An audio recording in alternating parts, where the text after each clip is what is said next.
नमस्कार दोस्तों, स्वागत है आपका इन्वेस्टिंग दर्पण की एक और वीडियो में। और इस वीडियो में आपको अपडेट करना चाहूंगा FMCG sector stock LT foods limited पर। बात करें एलटी फूड्स की तो आज हम इसके क्वार्टर 3 के नंबर्स आते हुए देखने को मिल रहे हैं। और बात करें इसके नंबर्स की तो नंबर्स देख करके आपको झटका लग सकता है, या बात करें इसके नंबर्स की तो नंबर्स आपको कोई ज्यादा अच्छे देखने को नहीं मिलेंगे। बात करें एलटी फूड की तो इसके नंबर को हम क्वार्टर बेसिस के हिसाब से भी देखेंगे और ईयर ऑन बेसिस के हिसाब से देखेंगे तो आपको पता चल पाएगा कि बिजनेस परफॉर्मेंस हमें इसकी किस तरह से देखने को मिली है। बात करें एलटी फूड की तो एक मल्टी बैगर स्टॉक रहा है। अगर हम बात करें एफएमसी सेक्टर में तो एक छोटा स्टॉक है, लेकिन रिटर्न्स के मामले में यह काफी धमाकेदार देखने को मिलता है। बात करें स्टॉक की तो आज 27 जनवरी को 4.96% या कहा जाए तो 5% तक की स्टॉक में गिरावट देखने को मिली है और स्टॉक 380 रुपए के आसपास हमें क्लोज होता हुआ देखने को मिला है। तो फ्रेंड्स, ऐसे में अगर आप एलटी फूड स्टॉक से जुड़े हुए हैं या जोड़ना चाहते हैं तो आपको इसके नंबर्स के बारे में पता हो चाहिए, क्योंकि इसके नंबर के चलते आपको कल भी स्टॉक में बड़ा एक्शन देखने को मिल सकता है। और जो फ्रेंड इस स्टॉक को फ्रेश इन्वेस्टमेंट के देखना चाहते हैं तो वह भी इस स्टॉक पर नजर रख सकते हैं। बात करें स्टॉक की परफॉर्मेंस की, अगर आपको नहीं पता है तो यह भी दिखाऊंगा।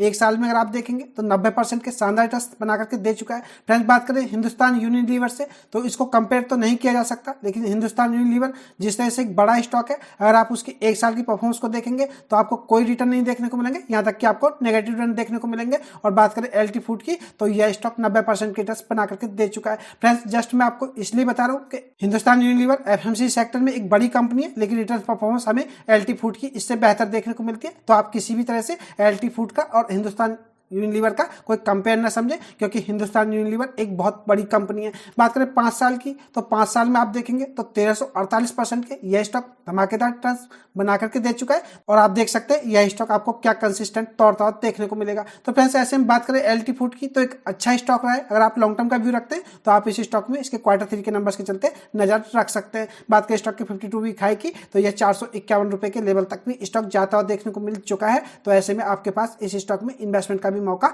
बन सकता है। देख लेते हैं नंबर किस तरह से देखने को मिले। बने रहिएगा वीडियो में। इससे पहले चैनल पर नए हैं तो चैनल को सब्सक्राइब कर लें। वीडियो अच्छी लगे तो वीडियो को लाइक करना भी ना भूलें। अब बात करें नंबर की तो दिसंबर क्वार्टर के नंबर्स को देख लेते हैं, यानी कि क्वार्टर बेसिस के हिसाब से, फिर ईयर ऑन बेसिस के हिसाब से भी देखेंगे तो आपको पता चल पाएगा कि स्टॉक में आगे का मोमेंटम आपको इसके नंबर्स के चलते किस तरह से देखने को मिल रहा है, या कंपनी की जो बिजनेस परफॉर्मेंस है किस तरह से हमें इस क्वार्टर या साल दर साल के हिसाब से देखेंगे तो किस तरह से देखने को मिल रही है। बात करें नेट सेल्स की तो आप इनको देखेंगे तो सितंबर 24 में, दिसंबर 24 में हम नंबर को देखेंगे।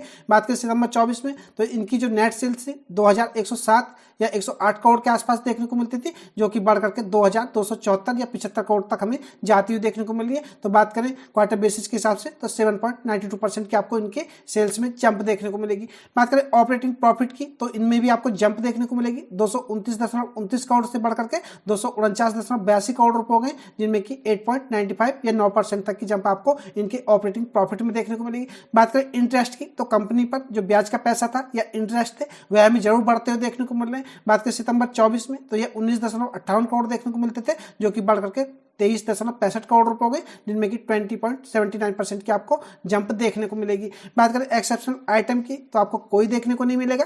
बात करें कंसोलिडेटेड नेट प्रॉफिट की तो यह 148.29 करोड़ देखने को मिलते थे, कम होकर के 143.26 करोड़ रुपए हो गए, जिनमें की 3.46% की आपको गिरावट देखने को मिलेगी। बात करें ऑपरेटिंग प्रॉफिट मार्जिन की तो यह 10.88% देखने को मिलते थे, बढ़कर के 10.98% हो गए। यानी कि बात करें तो कंपनी के जो ऑपरेटिंग प्रॉफिट मार्जिन है इनमें हमें 0.10% का सुधार होता हुआ देखने को मिल रहा है। तो बात करें नंबर्स की तो नंबर्स हमें मिक्सअप ही देखने को मिल रहे हैं, नंबर्स को इतने बुरे भी नहीं कहे जा सकते हैं। बात करें नेट प्रॉफिट की तो आपको मात्र 3.5% के आसपास की गिरावट देखने को मिलेगी, या बात करें तो नंबर्स हमें ठीक ठाक देखने को मिल रहे हैं। अब बात करें दिसंबर 24 की, यानी कि ईयर ऑन बेसिस के हिसाब से अगर हम नंबर्स को देखें, दिसंबर 23 से आप इन नंबर को देख लीजिएगा, दिसंबर 24 से अगर आप कंपेयर करेंगे तो आपको पता चल पाएगा। नेट सेल्स को अगर आप देखेंगे तो आपको 17.15% की जंप देखने को मिलेगी। फ्रेंड्स, आप इन नंबर्स को कंपेयर कर लीजिएगा, क्योंकि मैं अगर सारे नंबर को फिर से कंपेयर करूंगा तो वीडियो की लेंथ थोड़ी बड़ी हो जाएगी। बात करें ऑपरेटिंग प्रॉफिट की तो अगर आप इनको देखेंगे तो 4.68% की आपको जंप देखने को मिलेगी।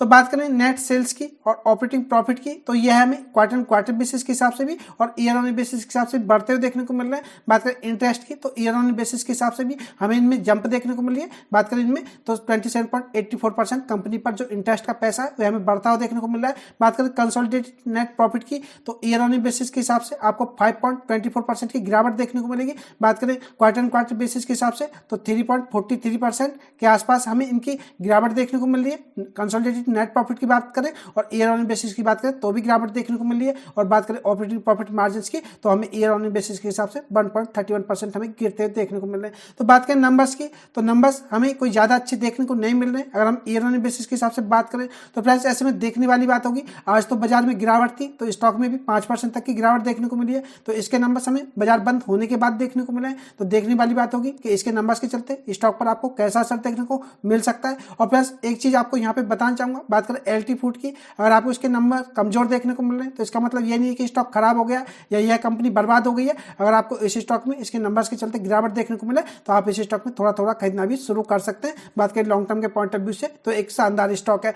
और वीडियो का आप टिप्स या एडवाइस के रूप में ना लें। और अगर मैं आपको पर्सनली बताऊं, अगर आप एलटी फूड स्टॉक को इन्वेस्टमेंट के लिए देखना चाहते हैं तो आपके पास इस गिरावट में इन्वेस्टमेंट का मौका हो सकता है। और बात करें स्टॉक की, अगर आप थोड़ा लॉन्ग टर्म के लिए इन्वेस्टमेंट के लिए देखते हैं और छोटा इन्वेस्टमेंट करते हैं तो यह स्टॉक आपके पोर्टफोलियो में आपको आने वाले समय में अच्छे रिटर्न्स बना करके देने की पूरी कैपेबिलिटी रखता है। और आप भी अपना कमेंट करके जरूर बताएं एलटी फूड स्टॉक को आप इन्वेस्टमेंट के हिसाब से किस तरह से देखते हैं। तो मुझे यही खास अपडेट एलटी फूड से आपको देनी थी। वीडियो कैसी लगी कमेंट करके बताएं। वीडियो अच्छी लगी तो वीडियो को लाइक करें, शेयर करें। मैं मिलूंगा आपसे नई वीडियो में, तब तक के लिए नमस्कार।